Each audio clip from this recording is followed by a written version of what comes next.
everybody. So let's keep talking about Avery. Yeah, let's keep talking till he's set free. You just listen, let's keep talking about Avery. Why it matters. Yeah, let's keep talking till it really matters.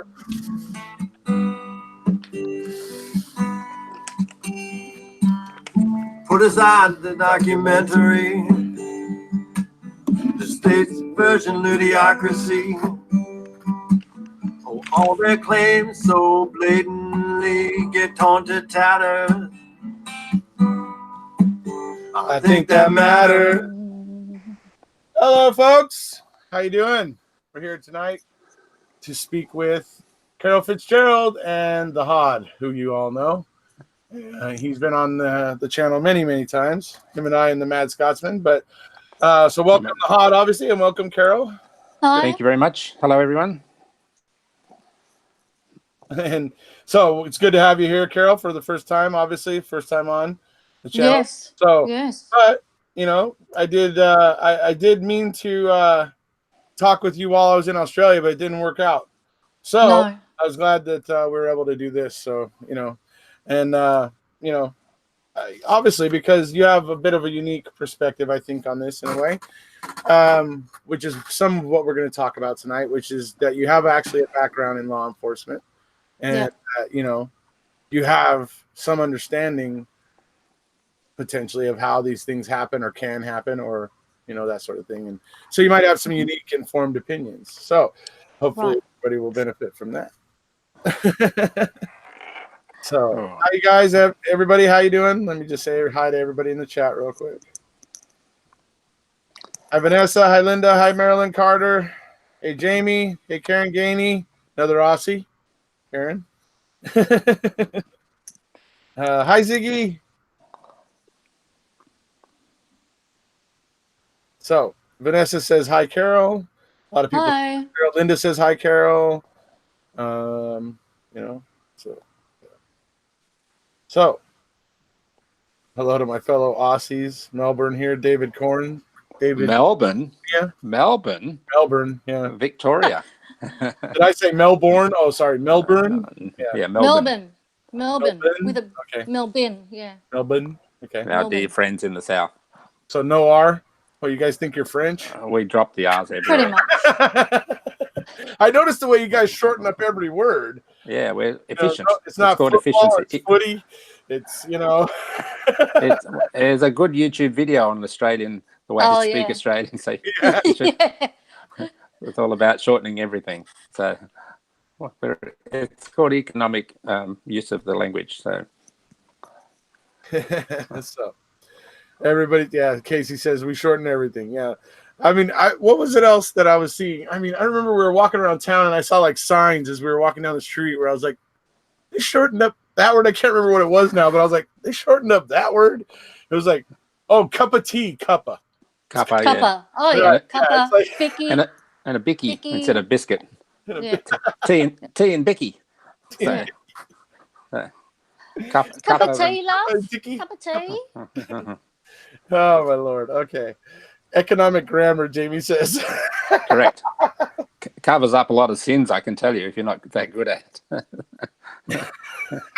Right on. Hoddy, Fitzy, you know, that sort of thing. Yeah. Budgie, right? No. Budgie. Yeah, but better, no one's going to say budgerigar smuggler, are they? Right? No. Right? So, budgie. You know. Budgie, yeah. So, that's the way we look at it anyway. We've gone straight to that area of the body. Okay. Well, yes. It was the only other thing I could think that was shortened at the moment. You know, because Mark always posts that video of the guy who puts his change in his budgie smuggler, and he ends up looking like he has load in his pants. Anyway. Oh, yeah. Right. That's right. The classic. What is the shortened version of sausage? Finn asks. Snag. Snag. Yeah. There you go. No, the snag. Or mystery bag. Mystery bag. Sounds like sausage to me. You never know what's in there. Oh, that sausage you're talking about, right? Oh, that's sausage. Right. Well, Right. All righty. So it looks like Snaggate. Uh-oh. Meat and potatoes sometimes referred to. So. spuds. Linda says, I love the way they sound and talk. It's a takeover, worldwide here. takeover. I'm going to be getting in touch with his Adam Bills. It was fun yeah. out with him in Melbourne, man. That was cool. So I got to get him on here eventually too. But so we're here today to talk to Carol. And we're going to start out with basically, as I alluded to at the open, that, Carol Ann has a bit of a background in law enforcement. So therefore, potentially something of a unique perspective on the situation. So I'm going to go ahead and give her a chance to kind of share with us, roughly her experience in law enforcement and stuff. Okay. I joined the New South Wales Police Force in 1981. Was sworn in early 82 as a probationary constable, and a year later, a constable, and was discharged in 99. So I did 18 years. I did the obligatory period in uniform, and then went into the detectives area, and then became a training officer near the end of my career, and became a sergeant. So my special area of interest was sexual assaults and serial sex offenders. That's what you dealt with primarily? Yeah. Okay. Primarily. I did lots of other stuff. I was in the drug bureau for a little while and other areas, but I imagine there's a lot of overlap between there is in this case drugs and yeah. Well, the drug bureau for me was trying to empty the ocean with a fork. Basically, it was was there wasn't much feeling of reward. Right. From it. The big guys are still there bringing it in every day, right? Yeah. So I found my niche in analysing serial offenders. Interesting. I know before Making a Murderer came out, I was like studying some of the most prolific serial killers and just, guys like Gacy and Bundy and, the dude, what's his name? The Green River Killer, that guy. Yeah. And stuff like that. And just Gary Ridgway, that was his name. And just trying to figure out, I guess, I don't know, there's a certain fascination with it, I guess, trying to figure out what makes these guys tick. Like, what's going on here? What is causing this, complete perversion of humanity, type of thing. But yeah, it's interesting that you were chasing down serial sex offenders. Yeah. Criminals, right. Yeah. I've got a funny story about that. Sure. When I first went to the sexual assault unit at the CIB, I thought I need to read up on the motivation behind all this stuff. So I got a book from the police library, and I was going home on the train, and it was called Sex Motivation and the Criminal Offender or something like that. But I didn't want to read it openly in the train because of the title and whatnot. Mm-hmm. So I had a briefcase. I sat down, had the briefcase lit up, had it sitting in my briefcase, reading it, quietly. And then I noticed the man sitting next to me was reading it over my shoulder. Mm-hmm. And it was fairly, graphic, some of the stuff I was reading. And I just looked at him, and he's still reading, and I'm looking at him, and I went, can I change the page now? And he got really embarrassed because he was so involved he didn't even notice me looking at him. Oh wow. Anyway. That's crazy. So he was just like, some perv reading the. Well, he just found it interesting. He just found it actually interesting. Found it. Yeah. Oh, okay. Yeah. Oh, he wasn't a perv. No. Oh, okay, I was just making sure. Because he wasn't. Usually, when people don't notice that you're staring at them, it's because their mind is, somewhere else. But anyway. Yeah. So. Well, his mind was in the book, not on me. Yeah. So. All right. So so you clearly have experience with the exact type of thing that they're saying Stephen Avery did here. Maybe not with the murder so much. Yeah. But the allegation of that. Supposed raping. Yeah. Well, that's what Kratz is saying. This was. It was like a serial type thing. It just happens to be his first one. right? Yeah. That's kind of the Yeah. way he's going with this, right? Because he Yeah. pitches no motive, no Yeah. motive at trial. So that's what he's basically saying, that this was He is. That's you what know, he's so- inferring. Yeah. right. Definitely. So yeah, I mean, I never missed that. When as soon as I got into Making a Murder, I was like, oh really? I always Yeah. kind of noticed that right off the bat. Yeah. Just didn't fit for me. It didn't There's fit. usually a lead up though to rape. There's usually things like flashing and other behaviours of that ilk Right. before. Like there's usually a pattern before they actually commit their first rape. Right. Yes. So- like leading up, building Yeah. up to it, kind of thing. Yeah, yeah. Right. Yeah. You just got to be careful talking about it too much because I don't want to upset anyone that may have been affected by that sort of thing. Sure. Absolutely. So we'll go ahead and move right on to the next question, basically, and this would be for both of you, unless you want to talk about your background in law enforcement, the Hodd. Mine. Yes, I was successful in not going to jail during my youth. So, mind you, there were a few things when I was a teenager that I probably might have got into Oh, trouble shall I over. caution you? Shall I give you a caution before you continue? Yes, that's right. As a young teenager in the country, and you kind of do stuff that you don't realise is bad. You just think it's fun. So Right. Fortunately, I survived that both legally and in terms of my life. So that was good. Sure. So that's the end of my. The thing about being young, we do enough stupid crap to fill a Oh, warehouse, right? Oh no! So But at least we learn eventually. Yeah. Hopefully. Anyway. Not me. Not you. other than a few speeding camera fines, that's about it. So There you go. and occasionally getting thrown out of the pub. No. oh yeah, but I'm circulating with the wrong company in those cases. So I'm just guilty by association. Yeah, there You you guys didn't get thrown out of a pub while you were here, did you? No. No, Okay. Just checking. Well, we almost did get thrown out of Marvel Stadium, though. Oh, yes, yes. Yes. Oh, Some my bad boys. See, I told you. I think we are still doing dumb stuff to fill that warehouse, buddy. Anyways. Yeah, I know. No, I said definitely, though. Next time I'd go into it with more of a plan. We kind of thought of that banner like on the fly once we were there.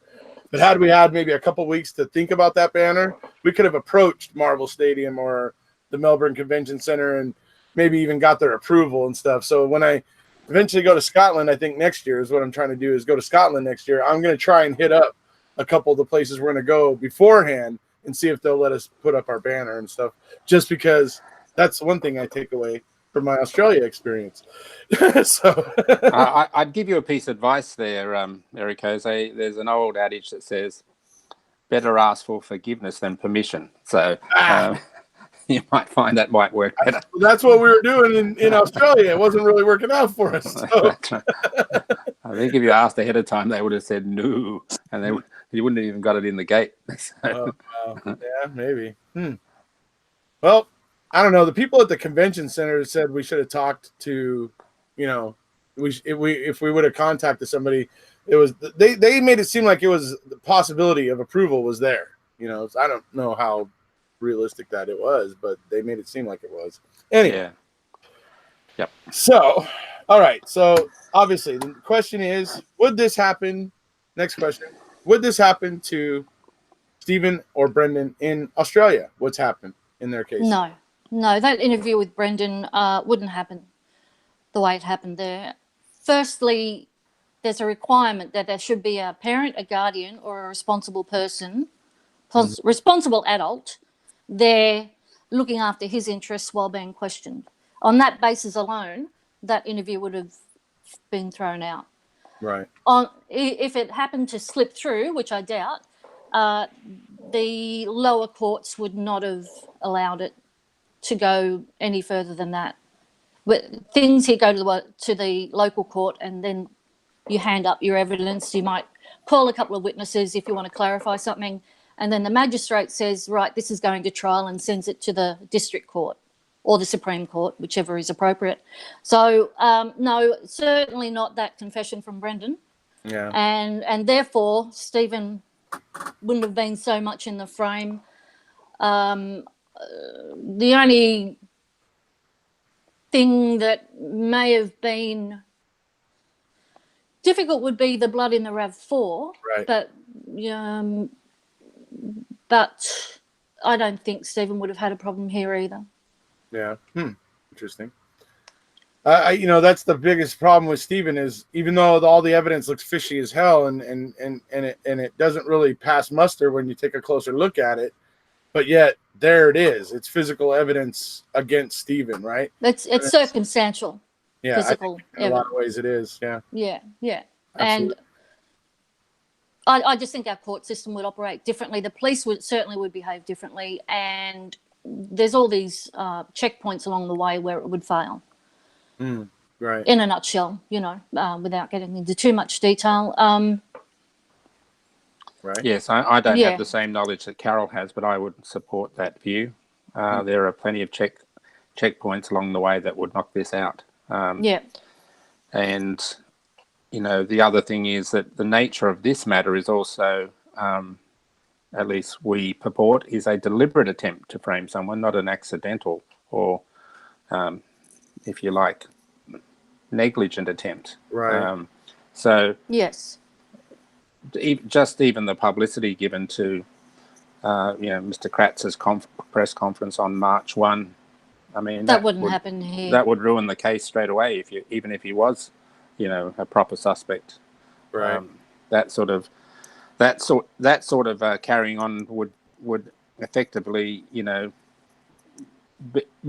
people would be in trouble. The law enforcement officers would be in strife because they've ruined the opportunity for that case to be successful.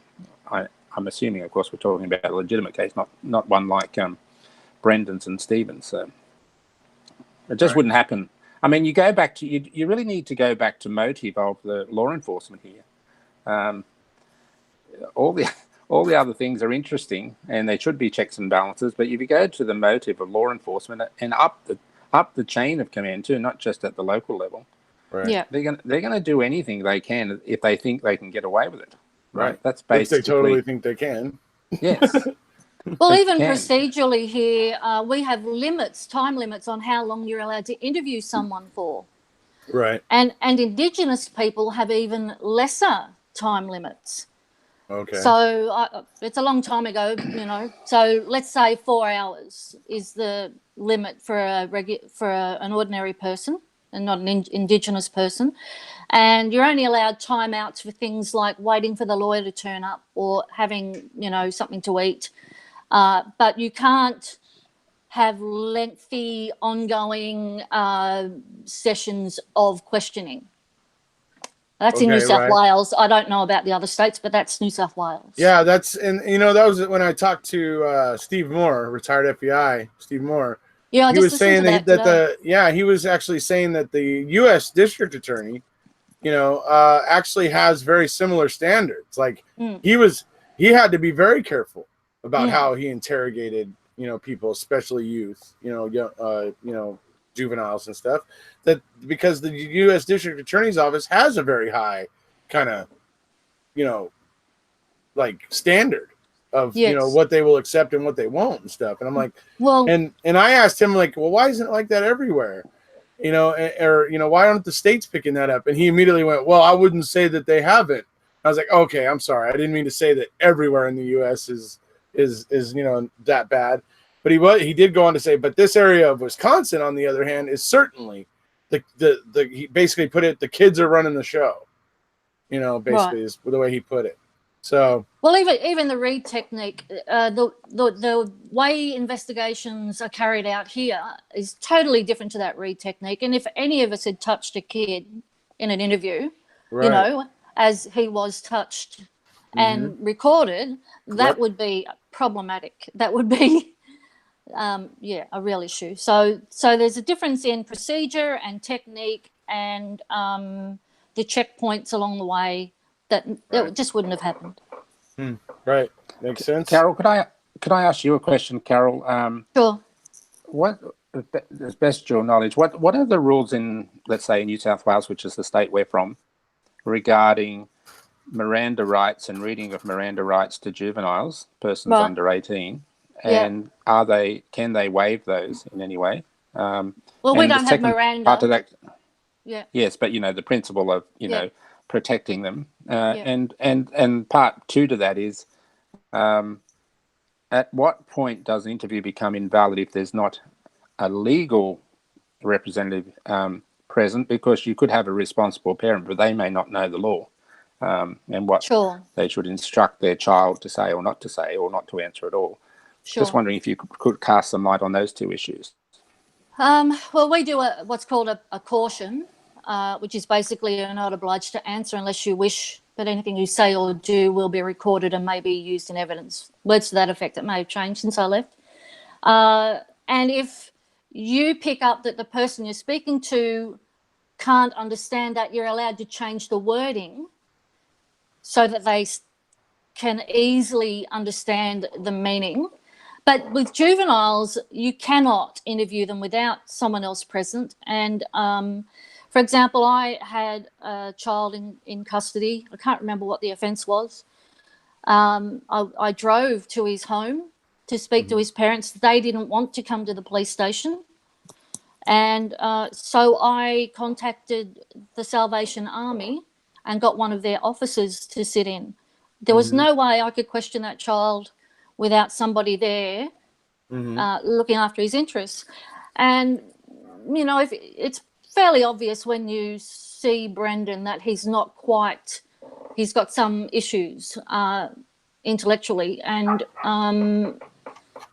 I would probably contact the Department of Prosecutions and get some sort of guideline as to how to go about it if I had any doubt, rather than just wing it and hope it got through, I guess. Right. Does that answer your question, Mark? Or in part it does. My other part was that let's assume you have the relative responsible person. And they can't understand. Yeah. The same At what would point apply. is the person in jeopardy because their responsible person isn't aware of what these rules are and whether they should be giving evidence at all? The main thing that you have to show is fairness. That was really drummed into me when I did the various courses in the police. And if you don't show fairness, there's a problem. And if you thought, say, the parent had a similar IQ to, say, Brendan, or a child like Brendan, I would still probably approach the DPP, or there were police prosecutors around in my time for advice. And if that was in the middle of the night, I would probably just put it off until I could contact someone and get some advice on it. I certainly wouldn't proceed without checking. let's just say you're a rogue police officer and you ask a question that is going to go against him, whereas a normal sort of lawyer or defendant person's defending counsel would say don't answer that question. How valid is the answer he gives if a question that would normally be asked not to be answered is in fact answered due to a lack of a appropriate person? Well, what happens at the end of an interview is an independent senior officer comes in and the investigating police leave the room. This is all recorded, and they ask a series of questions about, was any threat or promise or inducement held out to you? Now, if that person says, what do you mean? Then it'd be picked up at that point. That senior officer would say, this is problematic. This interview's, probably not going to be of any use. Do you know what I mean? It goes to my question. Yes, I understand that part, but it goes to my question is how effective is a responsible person, if it's a parent, if they don't have any knowledge of how the law works with respect to these matters, and therefore it leads to, I guess, another possibility, and that is, should, in the case of a juvenile in particular, but it could apply to anyone for that matter, should the person in the room be someone who has some training? They don't have to be a police officer, some training in the rights of an accused or a potential accused. Does this question come from a point of, like, you're saying, what good would it have done if Barb was in there with him? Is that kind of where you're coming from? Well, potentially, yes, but it could have been could have been Barbara, could have been Brendan's dad, Pete, it could be anyone. You know, Right. most adults, not everyone, have a respect for the law, thinking that they're going to do the right thing. But if you take the week at Fastbinger's Bender scenario, they were out to get him. Yeah. They were. So there was no good faith in their approach to Brendan, and I'm just wondering what protects him in a situation where, even though there's a so-called responsible person sitting next to him in the room, who's going to be the filter to make sure that the inappropriate questions, or the ones that may incriminate Brendan, albeit unintentionally, are not answered? Right. Well, there really isn't any protection, I guess, unless the police officer themselves feels that it's going to put the case in jeopardy, and they just decide not to proceed at that point. So it really is reliant on the police officer being fair. I would imagine maybe that the argument in court goes like this. It probably goes like, well, but there wasn't an attorney there, and that couldn't inform the child, because there was no attorney there. And then I would imagine the argument probably goes, well, the parents were there; they could have called an attorney, right?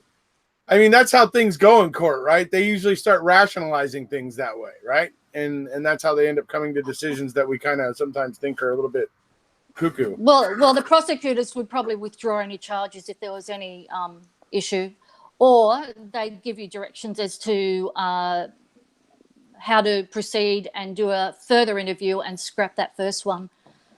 It's been a long time, and I haven't been in that position, so I didn't really interview juveniles much, Right. So I'm thinking, perhaps, Carol, that if such an interview took place and was tried to be used as evidence, that an appropriate, fair-minded judge would say, "I'm not going to accept that as a piece of evidence," because before that, the department would probably. You've asked questions that would normally be refused to be answered, right? Yeah. Before that, the prosecutors, the DPP, would say, no, this isn't going ahead. It wouldn't even get to court, is my point. You've got the senior officer that comes in. They might pick it up. You've got the DPP that will say, hang on, this isn't right. They review the brief. You've got a certain number of days to get the brief to them. Everything's, there's all these checkpoints along the way, and there's time limits as well. And the DPP would just say, no, this isn't good enough. We're withdrawing the charges. This isn't proceeding. If it slipped through there, the judge would probably say, no, this isn't right either. So these things that are in the system protect the accused person. So on the basis of good faith, if you apply those standards to the whole Manitowoc Calumet Department of Justice environment, we would argue there was no good faith. So those checks that might otherwise be applied were never going to be upheld. Yes, that's right. And the relationship between the police there and the prosecutors is totally different to the relationship here between police and the DPP. They're fast. They're like a separate entity, completely separate entity. They seem to be very close in this case. Do you know what I mean? Like they're mates and they hang out and they have a chat. None of that happens really here. The DPP are lawyers that are employed by a different department that aren't chummy with the police, and it's sort of a professional distance, if that's the right word to use. So that there can be no collusion, there can be no funny business, Right. Travis asks about something here. You guys might know what he's talking about. So I think the major difference in the systems is that Australia was willing to address the problem and acknowledge that it existed. They had major problems until the Fitzgerald Commission put an end to verbaling. Yeah, there was a Fitzgerald, a Royal Commission, the Fitzgerald inquiry. It was going on when I was in the police, so I'm thinking around early 90s. Not sure the and date, that's the other thing. Yeah, I'm not sure either. But we also have oversighting bodies that don't seem to be there in this case. There's internal affairs. Above that is professional responsibility. They're police investigating police, but professional responsibility, for example, charged a New South Wales police officer yesterday for neglect of duty, 3 charges. So, they seem to have some teeth. And if you take it outside the police system, we've got the New South Wales Ombudsman, and ICAC, the Independent Commission Against Corruption. So we've got 4 bodies oversighting our activities. What bodies are there oversighting the police in the US? And do they have teeth? Internal affairs? Well, police investigating police. Right. You know. That's actually that actually brings up another interesting case in Wisconsin, the Michael Bell case, where his son Michael Bell, they're both Michael Bell Jr. and Sr. And Michael Bell Jr. was killed in their own driveway by police officers who claimed that he was going for their gun, and they claimed all these things, but it ends up, it's all been figured out. The kid wasn't going for anybody's gun. He just got out of his car and was walking up the driveway, saw 3 cops coming at him, and made a bad decision and tried to bolt. So when they hit him and pushed him into the car that was in the driveway and everything, one of the cops' gun got hooked on the side view mirror. And he thought that the kid was going for his gun. And he started yelling out that he's going for my gun. He's going for my gun. At which point another officer who had an angle to where he wasn't going to hurt his fellow officer started shooting. He shot, I think, 2 shots. Kid died. And all that, and it's, I mean, just sad story, right? Because the kid was not doing anything that bad, nothing that he was doing that warranted this kind of behavior of being tackled in his driveway and that sort of thing, right? So, anyway, Michael Bell Sr. ended up getting legislation passed so that law enforcement agencies in Wisconsin no longer can no longer investigate internally. Like, you can't have your own department investigate a shooting now. It has to be a completely separate department has to come in now and do the investigation. When Michael Bell asked for that to be retroactively applied to his son's case, Brad Schimmel told him no. Oh. So that's what we have in Wisconsin there. I mean, if I didn't have enough reasons to think Brad Schimmel was a piece of crap, well, there's just one more. Well, see, here in that case, the coroner would also have a say in reviewing a shooting. All shootings here are scrutinised within an inch of the police officers' lives. You know what I mean? It's I haven't been involved in an incident like that, but it can't just be covered up. Well, you're caught. I mean, do your police officers carry weapons? Do they carry firearms? They do. Yes. Okay. Yes. Okay. The other thing I would add to this, it's a little bit big picture stuff, but it's just a part of our history. Australians have a much greater connection to the political process across all people. One, we have compulsory voting. I'm not saying that of itself is the reason for this point. But politicians, by my judgment, are far more sensitive to the will of the people, all levels of people, not just the ones they like or the ones who like them, because everyone votes by and large. Right. And therefore, any sniff of corruption or, some sort of endemic problem about these sorts of issues is going to take a huge political rap by the government in control at the time, be it at the state or national level. Right. And that makes them far more sensitive to these issues, and why we have all those layers of review that Carol mentioned. That comes from the people. I can assure you of that. It comes from the people based on history of learning how to do these things better. Right. And so I think you can trickle down a lot of these things down to the engagement in the political process and the politicians having to be for continuity of their work, having to be engaged with how the general population is thinking about these things. Right.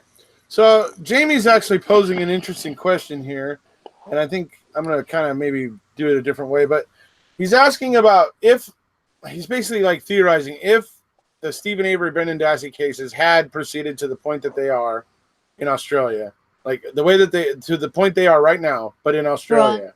Right. How do you think the appeals courts would be looking at this? How do you think they would address it? I can't answer that because I haven't been involved in that. I haven't had an appeal against any case I've dealt with, and you're probably better off asking someone with legal expertise in Australia that question. I can't. I'd be guessing, and I don't want to make a statement that's wrong. So Yeah, I think I'm going to be having Tracy Keogh on for the kickoff of Mammothon, so I think I'll ask her. she would know better. I don't My- know the appeals process, but there are appeals currently going on here.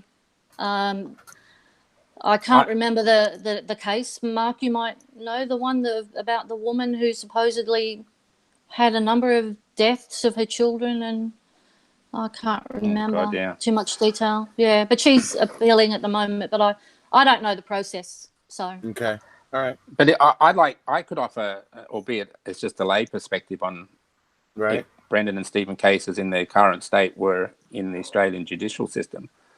The funny part about that is that they would never have got this far. But Right. No. let's assume that that's the case. Brendan's confession would never be allowed, ever No. allowed. And if somehow it got through the system, it would be thrown out because it's plainly obvious that it's not voluntary and there is no corroborating evidence to support the claims made in that.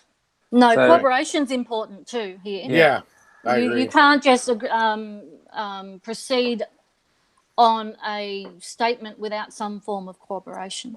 Yeah, and then you know, if you think about that for a moment, the narrative, albeit Mr. Kratz tends to say the crime was committed in two different ways depending on which case he was trying. But you know, the narrative basically is that Brendan and Stephen did this together, right? And Brendan was essential to the narrative against Stephen. So on that basis, on that single point alone, if Brendan's case is not his confession is not voluntary nor corroborated, you then it throws into huge doubt the veracity of the arguments, let alone all the planting of evidence of Stephen's case. And you could go into the detail of that, which we don't have time for. But on the basis that it's proof beyond a reasonable doubt standard, then his case would fall over really early on that basis alone. So I don't think it would have even he could have been arrested, of course. I doubt whether it got through. Carol would know better, but I don't think it would get to trial or successfully the trial. I think that the public prosecutor, which is our equivalent to your DA, would say, this is not happening. This is not mind you, we have. If you accept the lack of good faith issue, in Manitowoc and Calumet, they didn't care about process; they cared about nailing Stephen, and they had all the strings of all the relevant puppets they needed to control. So.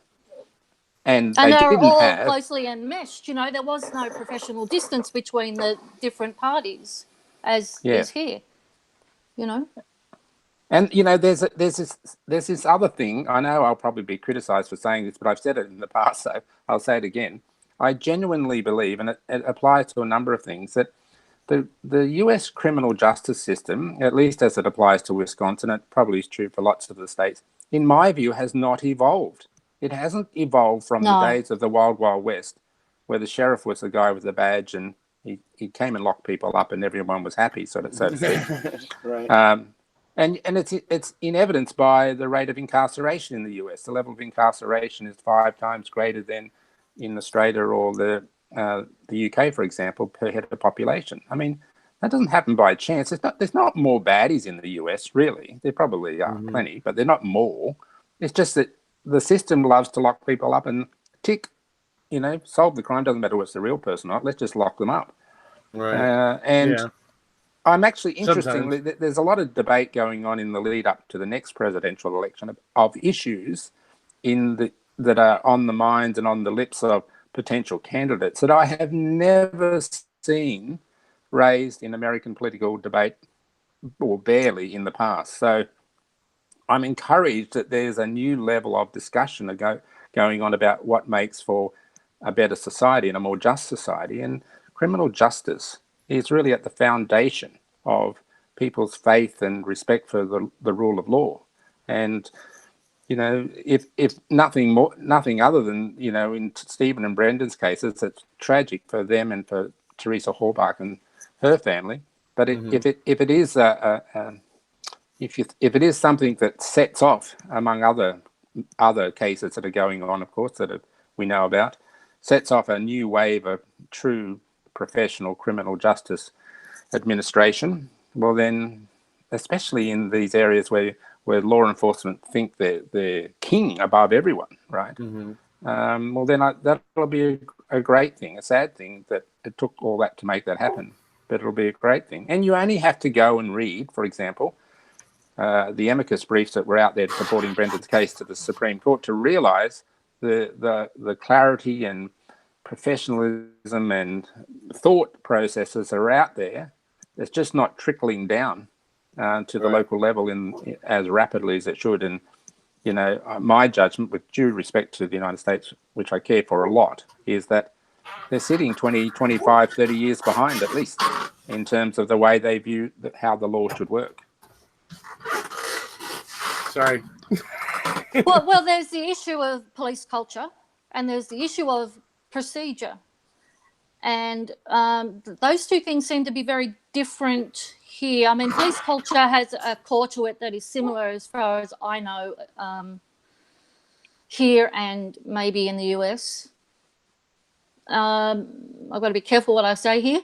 But even procedurally, I noticed that in over there, any notes that you take are destroyed when you write up your report. Here, you're assigned an official notebook that is numbered, that you sign in and out when you fill it.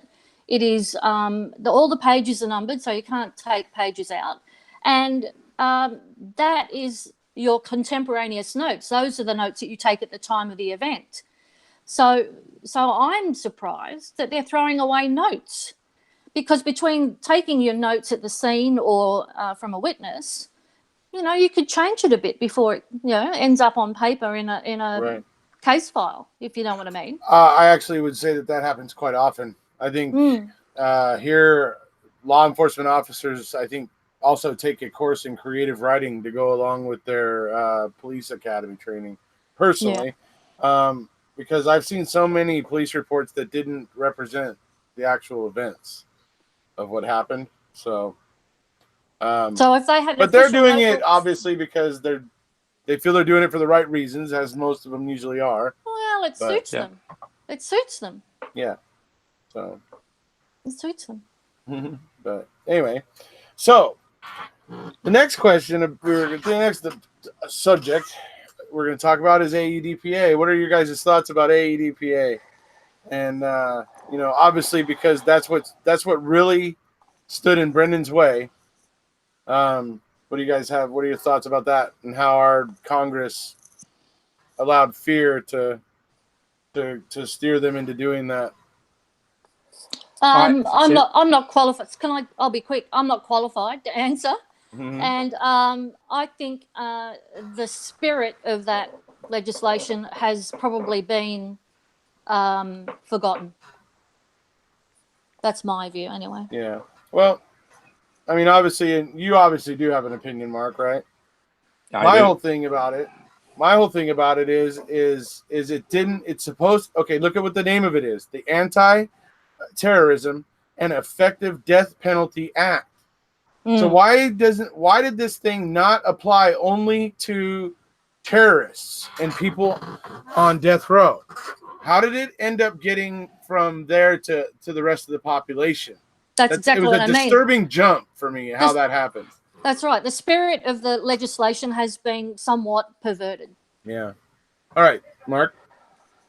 Well, your opening statement there, I would agree with. I mean, it was intended for two specific categories of citizens, or perhaps citizens, and I blame totally the legislators for allowing that piece of legislation to be so loose and so capable of being reapplied to other circumstances that it's really culpable in my view, and arguably intended to be so. I mean, there was plenty of debate in the Congress at the time that legislation came out under, I think it was Bill Clinton's era, from other thoughtful and well-intended US congressmen and women and senators, I suspect, that identified the problem that this was going to create for habeas rights for American citizens. Yeah. And how those congressmen and women allowed that piece of legislation to go through like that is just beggars belief in my view. And you could have achieved the exactly same intention of that legislation without jeopardizing the habeas rights of everyday citizens of the Right. United States. It's just disgrace, and it should be repealed and replaced with what it should have been Yeah. in the first place, a specific Yeah. piece of legislation. Yeah. And Unfortunately, people are like cattle. a true American Congress and president should see the unfairness of that, and put that on their agenda as an item to undertake. Right. And like Yeah, I I was agree. going to say, It should have been repealed or adjusted along the way, considering the wide net it's now casting. right. Yes. And so I was going to say, there's also the problem that people are a bit like cattle in the sense that if you scare them, spook them, you can run them right off a cliff. And that's exactly what happened with AEDPA. We got spooked because of the Oklahoma City bombing, and then we suddenly allowed this travesty to commence, and to come to pass, as it were. So, yeah, very disturbing about that. I was going to ask on just a side note, because I noticed while we were there in Australia, that down in Melbourne they did have a bit of a apprehension and stuff regarding terrorism, because there had been some things that happened there recently and everything. And I was actually wondering for you guys, because you guys are more in the Sydney area, did you feel, or do you feel that is, or do you recognize that it's a concern down in Melbourne? I said it right this time, right? Anyway, and then do you feel that it's the same way up in Sydney? Do you want to answer first, Carol? No, so I don't think Sydney has that same vibe that you described. And I think that the vibe is also comes from things like media beat-ups and political stunts. And perhaps that's the same in America after the Oklahoma bombing. I don't know. But I think the media and politics have fed this thing of fear based out of events that were tragic and sad and disturbing. But it's just not the same here in Sydney. Right. You guys just don't have that apprehension? I don't think so, no. Right. No. I mean, each of the cities, probably Melbourne more than Sydney, have some level of deep, serious crime, but it's fairly minor in the big scheme of things. Not that it's unimportant; it is fairly minor. It's usually gangs affecting each other rather than the general population. Taking each other out. For those who don't know, Australia doesn't have the death penalty anywhere. Last person that was repealed in 1967, 68, I think it was. 67, in Victoria. That was the last person executed. Yes. But, Carol, I was interested to the fact that you used the word the vibe. So all of our Australian listeners there who are familiar with the movie The Castle would appreciate that use of that word. But yes, no. I didn't even realise I'd done that. Tell them they're dreaming. Yeah, exactly. So the sense of that criminal activity and the implications of that for everyday citizens is not anywhere near a concern for Australian citizens. And when we have it, we're not angels, I can assure you that. But there is a much more endemic violent aspect to United States society than there is in Australia. So right. Okay. That's not to be critical of it, it's just to observe it. And then for others to think, why is that so? And it generally will relate to issues of, dare I say, guns, but also issues of equity. That is the ability for everyone to have a fair go in your society, and that's true for every country. We all know in the Western world there has been a real coming apart of the gap of financial success between the great bulk of the planet's wealth is in 50% of the wealth of the Western world is in 1% of the hands. Now you don't want to take away from people's enterprise for doing well and striving hard, but in the end we all live on the same planet, and you need to create a set of circumstances where everyone can have a fair go. And that exists. All men are created equal, right? Yeah, and I'm not just talking about salaries either. I'm just talking about things like, education, healthcare, safe societies, the environment, and so on. These are things that make everyone relatively happy and can create an environment for safety, which is one of our first order needs in society, to feel safe. I think we all could do better, but I think there's a lot to be improved upon in the United States. Yeah, certainly. Oh, there's definitely room for improvement, because we don't seem to want to make any improvements. So we're just continuing to get further and further behind the 8 ball, in my opinion. So I heard someone quite unkindly say, I don't know who it was, to be honest. That wasn't me, but I repeat it. They said, they talk about the American dream as if it's the only country that would have such a dream. But some people say the only problem with the American dream is you have to be asleep to see it, right? So, and it's very unkind. But yes, it is actually. But there is, at some level, a degree of truth to that, and yeah. But then again, here we are earlier, on YouTube spouting off our opinions, right? Exactly. And there's no jack boots breaking down my door, so No, we have to value that. We have to highly value that. We also have to value that democracy comes from us, not from others, right? So participating in the democratic process, whether it's just getting out there and voting and so on, is a big part of creating a fairer society. Not only that, folks, it's not even just taking part in voting. It's about being better humans and taking an interest in the human condition around us, in our neighborhoods, it's about giving a crap. So many of us have kind of gotten to an apathetic attitude or an apathetic place for whatever reason, but we have to take an interest in making our own lives better. If we continue to make bad decisions and influence other people to make bad decisions that aren't healthy for us and things, and then it just continues to snowball and snowball and snowball, and it's our own fault. We also have to take accountability. And, we can't just blame the government when everything's not the way we want it. We also have to take some responsibility for ourselves. So that was an excellent point. So the government is us. It's basically about community. Yeah. Isn't it? Yes. The government is us. There's an old saying, you get the government you deserve. So if you don't participate and you don't make them accountable, if you don't have an active view about things and influence them through your opinions, like we're trying to do in criminal justice here, then you're not playing your role in a democracy. You're just sitting back. Democracy means participation and responsibility. It's not about just do anything you like. Exactly. Freedom isn't free. Freedom isn't free. Exactly. Mm-hmm. You either accept that every human being has a right to a respectful place to live on the planet, or not. I think most people would say yes. So the question to that is, we need to ensure as best we can that respectful place doesn't have to be the same place. That respectful place is attainable for most people, for everyone, at least attainable. And it's not about survival of the economic fittest. That just creates anarchy in the long run.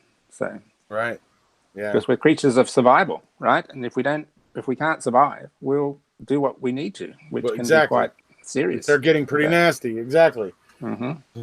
Just watch the zombie movies, folks. We actually would get like that with each other. We would actually have to fear each other more than the zombies. That is actually a true assessment. And also, I think countries should be run like a community and not a business. I think if politicians thought more that way, that might help.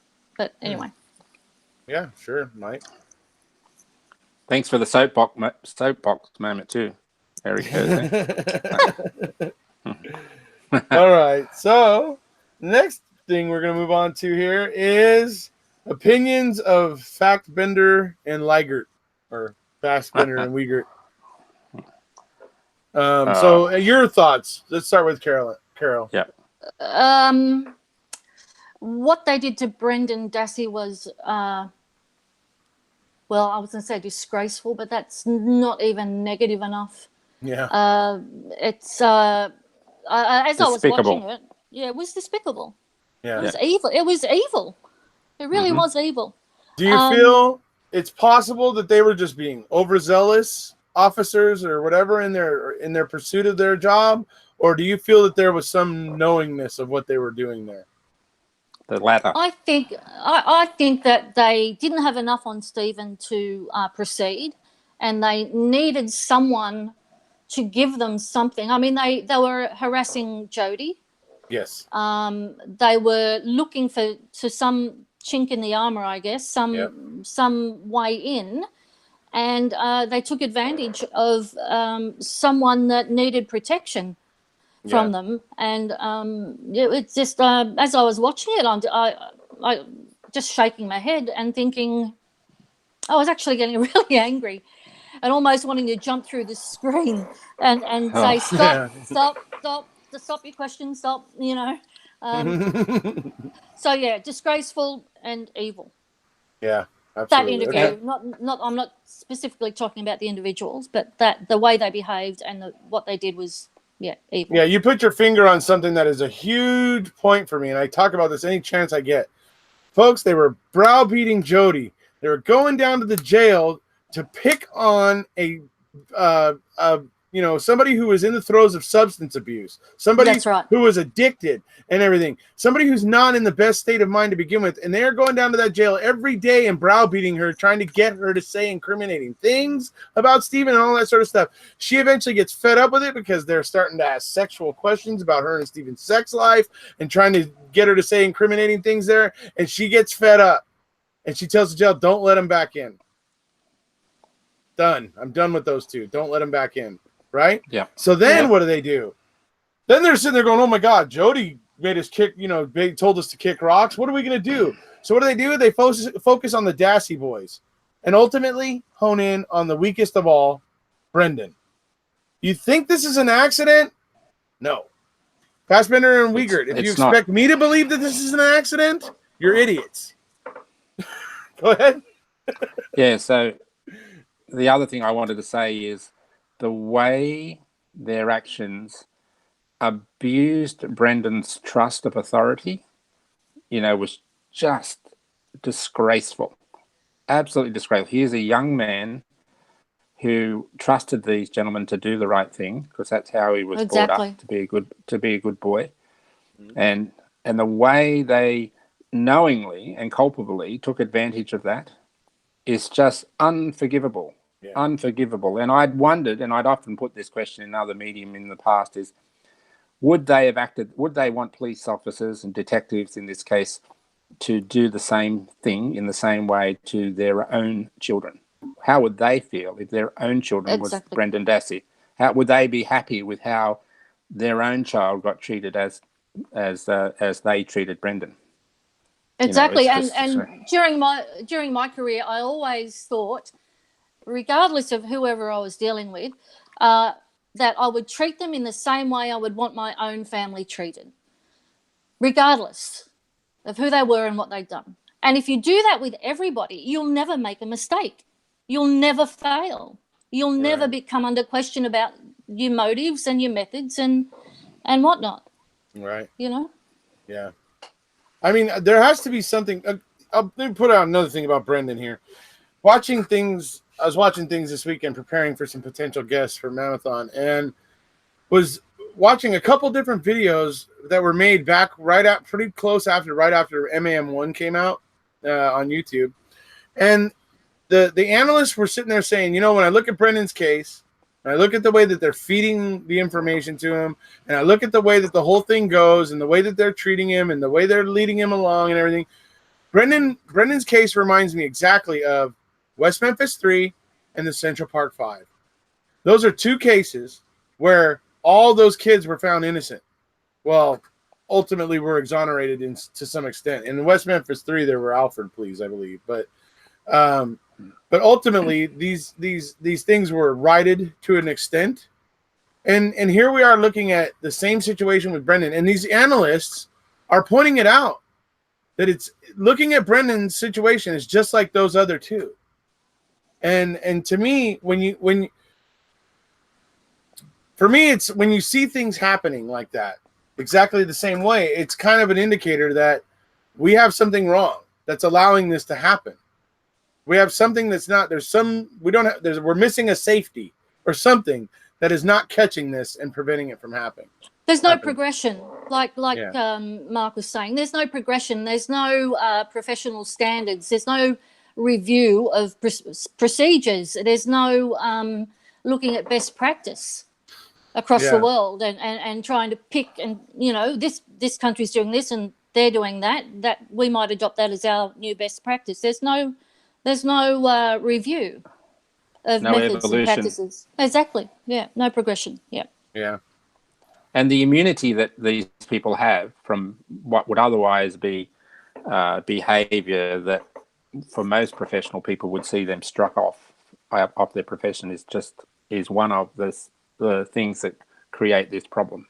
They go in and behave like this without any fear at all of Exactly. getting into strife, right? Right. And good police officers, of which most are, would never fear such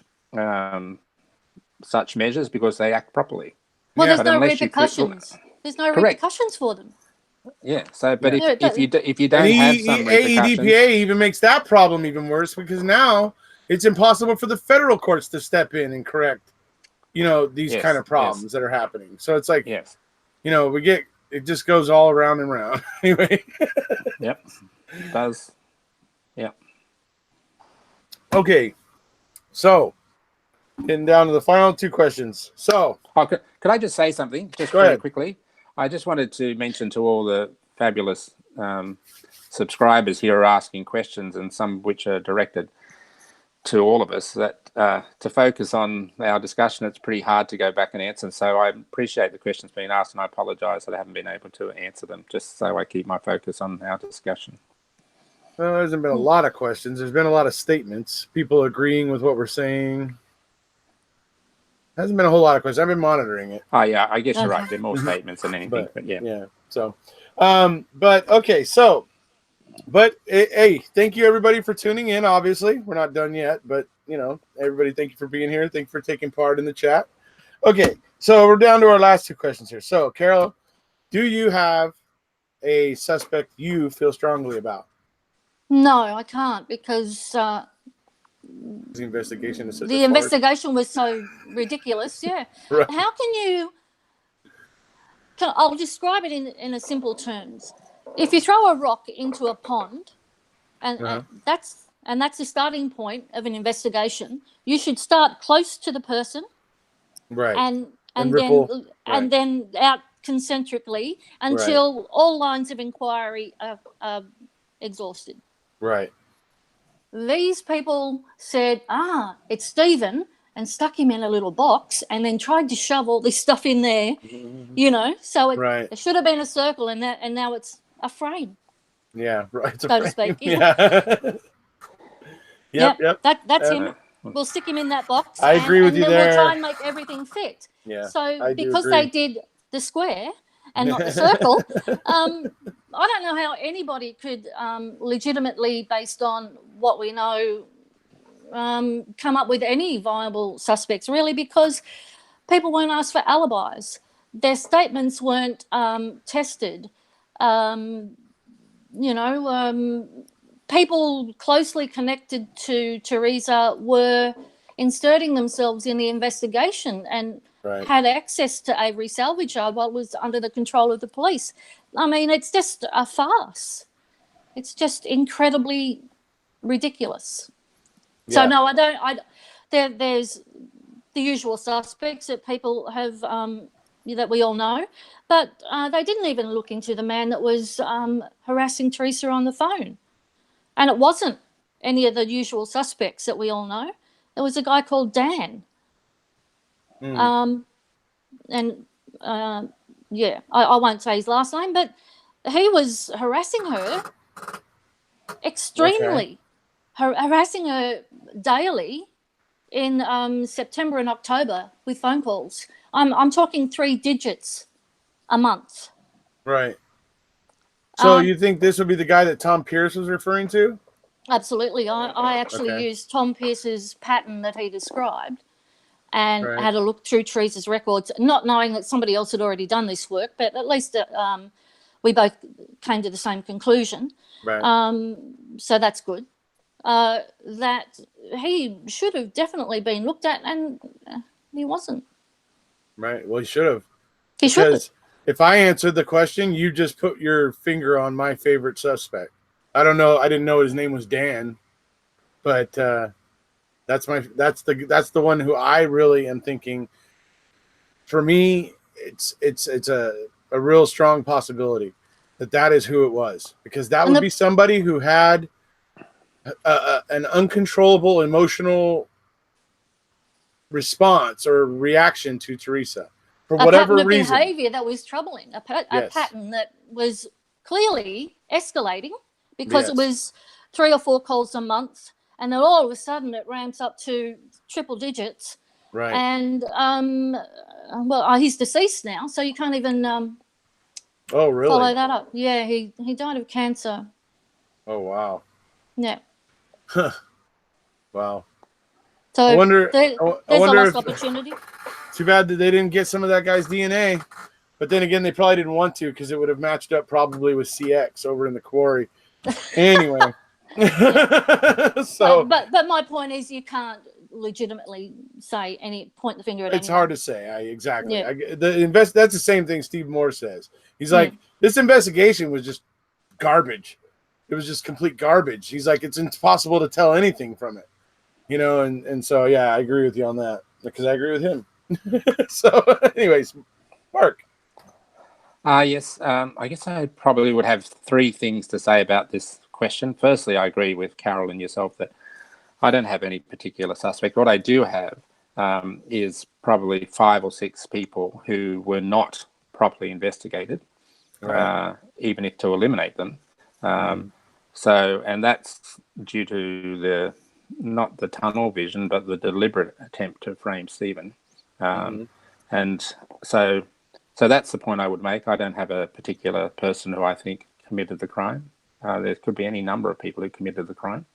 The second thing is that I 150% believe Stephen and Brendan are innocent. Oh, absolutely. Why? I'll just go for one reason. There's no evidence that supports the assertions made about them. Correct. None whatsoever. That isn't contrived. And the third thing, probably in some ways, one of the most important things, is because of the way this investigation was conducted, that is, it was solely focused on Stephen and Brendan with collateral damage to help that cause, that the true perpetrator of this crime is, in my view, unlikely to ever be brought to justice, short of someone straight out admitting to it. And therefore, justice for Teresa and her family will never be achieved, which is just disgraceful. Hashtag ball dropped, folks. So, and that falls at the feet of the police involved. Correct. That's not supporters, not anyone else, but purely lands on the police involved. Yep. Yeah, the waters are too muddy now. I don't think they'll ever find out or be able to convict anybody else. Because every person is deserving of the presumption of innocence and guilt beyond reasonable doubt, right? So I think time has passed and circumstances has passed that standard will be too high to achieve, short of a straight out corroborated confession. So right. True. Okay, and that brings us to the last burning question. What the hell is 2 Up? Do you want to take that one, Mark? I've got the props. Okay, I'll try to give a very potted version. Today in Australia, it's our equivalent to Veterans Day, which is called Anzac Day. Anzac is an acronym meaning Australian New Zealand Army Corps, and it's when Australia first became its own independent nation in 1901. In the early years of that federation, the armed forces were still under the control of Great Britain, under their command, I should say, not the control. And during the First World War, which was 1914 to 1918, the Australian New Zealand forces joined together and fought for the cause. And one of their particular first operations, not their only, but their first operations was in Turkey in an area called Gallipoli, where they, I think about 8,000 Australians and New Zealanders were killed, and in a very unsuccessful and ridiculous battle that took place, unsuccessful for the Allied forces and Australians, and Right. that coming together of those two forces in fighting for what was then a new country became the symbol of our veterans, and that's why we have, and probably still do today, was to keep themselves amused, was to have a bit of gambling. Australians are known for gambling in a positive sense, not in a negative sense. Although we do have a public holiday in Victoria when our most famous horse race is called the Melbourne Cup in November. Yeah. 1st November in each year. Yeah. Victoria, the state of Victoria, where Melbourne is, has a public holiday, and pretty much everywhere else in Australia after lunchtime has a public holiday because no one works. They just have the TV on at work and eat and drink. But anyway, the gambling thing is part of Australian culture, and It is. Yeah. the game of Two Up is a game of flipping coins, which I'll push over to Carol to explain. It's a game of flipping coins on heads and tails and so on. So over to you, Carol. So this is a penny, and two of these pennies, and here's an Australian 20-cent piece, so they're roughly the same size. This penny stopped being in circulation in 1966 when we switched to decimal currency. So we were pounds, shillings and pence up until 1966. Then we went to dollars and cents. So the two of these are put on a stick, a paddle, side by side on this long stick, and thrown up into the air, and then you bet on whether they land as heads, two heads up, two tails up, or one of each. Yeah. Right. So that's Two Up, and it's illegal, except police look the other way on Anzac Day. They do. Do they really care on the other days? Really? Probably not. There's some serious money gets bet on this. It's not just a few pennies. So, Yeah. So I mean, you it's can like play, people playing dice here, man. whatever, those sorts of games. It's a circle. Someone tosses coins in the air. Everyone has a bet on how they'll land. Right. It's fairly simple and a lot of fun. I've played it in a casino. It's legal in a casino. I've only played it twice, and I won a bit of money. There you go. Right on. But Karen Gainey said she won some money during school playing it one time. Oh, really? Yeah. Well, it's easy to understand. You've got three options. It's not like playing cards that are, a bit more difficult. Yeah. Okay, so it looks like everybody's looking up your Dan now. It's like Dan is taking over the chat. Right. So, Dan, his last name starts with G. His last name starts with G, folks. There you go. And he worked for a colour lab, and that's how he probably had contact with Teresa. Oh, wait, I do remember that guy that called her. Oh, I do remember. Yes. Well, I remember reading about that call, but I didn't. He was spoken to, but they never made the connection that he was the harasser. Interesting. Okay. All right, that's interesting. Very interesting. So, all right, I'm going to have to look into that. So, Two Up. That's interesting. The next time we're in Australia, we're going to have to play that, Mark. For sure. I've only got one. We'll play right in the pub, and we'll see if the constables come and get us. Yeah, that's right. Yeah, well, that's on the list. That's funny. It'll have to be sergeants because sergeants have the right of access to licensed premises, and to enforce things. Oh, only sergeants can go into a bar or a pub? Yeah, they're the ones that with the power to do stuff that's going on in there. Yeah, I see. That's funny because cops are actually there is a law here where cops are not allowed to stake out bars. Oh, really? Yeah, they're you actually. You mean for drink driving and all that sort right, of stuff? to nail people coming out of the bar, right? So they're actually not allowed to sit there and just babysit a bar. They have to, it's interesting. So, so everybody's saying thank you very much. So I guess everybody else is sensing that we are getting kind of to the end here. So I will say thank you guys for being here. It's been fun. Thank you. Very interesting discussion all the way around. Thank you, Carol. Very fascinating. Thank you, Mark. Thank you very much. Thank you, Mark. Yep. Sorry, I couldn't answer some of the questions, but they're just outside my expertise.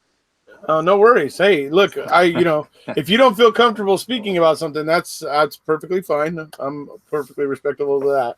So, You know, but I think you did actually have quite a few things to say today that were very interesting, though. So don't feel so bad. Very. Oh, can I just very add one interesting. more little tidbit that Yes. I observed is that the person who struck Teresa at the back of the RAV4 was right-handed.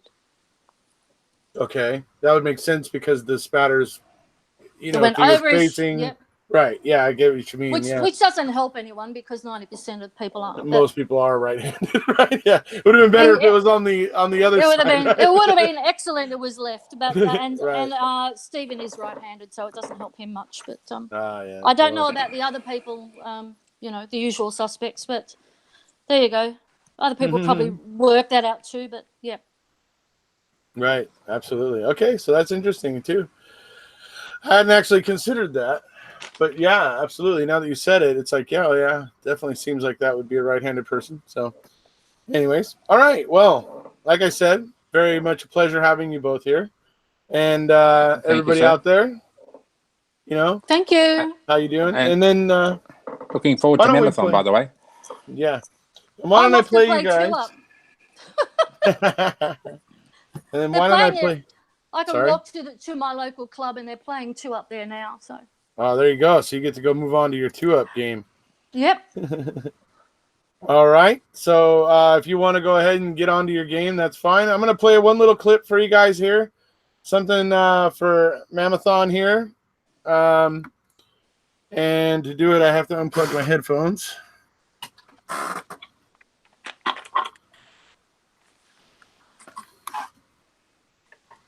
Hold on. Sorry. Gotta get it.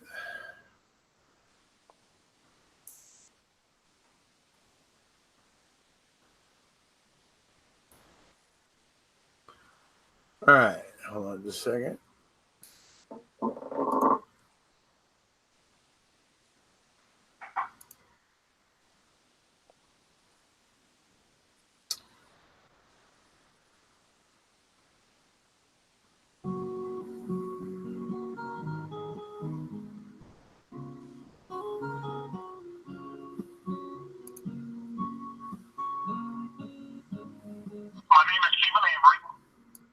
Thank you for supporting me, and I appreciate it so much.